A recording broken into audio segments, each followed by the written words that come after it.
世界技能大賽 CAD 機械繪圖項目要求選手運用 CAD 軟件建立高精準度嘅 3D 零件模型，並組裝成一套完整嘅機械系統。過程當中，選手需要仔細考慮零件之間嘅配合同埋公差值，然後配合 3D 打印技術，將設計嘅零件變成實物。同時，選手亦需要運用多款嘅測量工具同 3D 掃描儀，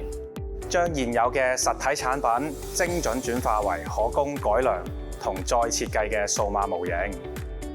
另一方面，選手亦需要繪製 2D 工程圖紙，仲要將設計製作成動畫，去展示機械系統中嘅實際運作原理。評分方面，專家會評核選手建立嘅 3D 零件模型，包括尺寸、角度同公差等，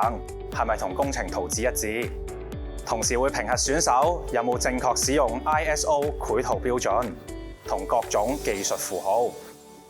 2D 圖紙方面，會評核選手嘅視圖佈局、安排同埋圖層運用有冇達到一個專業嘅工程水平。透過世界技能大賽，我希望可以吸引更多嘅年輕人運用 CAD 將創意變成可生產嘅產品，從而推動香港嘅再工業化、高端製造同創新發展。大家好，我係2026年上海世界技能大賽 CAD 機械繪圖項目代表嘅選手邵應權。而家係青年學院國際課程職專國際文憑工程學生。為咗準備世界技能大賽，我持續接受專家安排俾我嘅訓練。過程中，我學識點樣刷題、排優先次序同埋分配時間，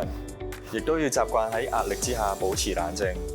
我好開心見到自己嘅技能水平不斷咁進步，同時令我更加肯定自己中意機械工程同埋設計，確立咗我未來嘅就業方向。參加世界技能大賽，令我有機會挑戰自己，並見識到行業真正嘅工作環境同所需技能，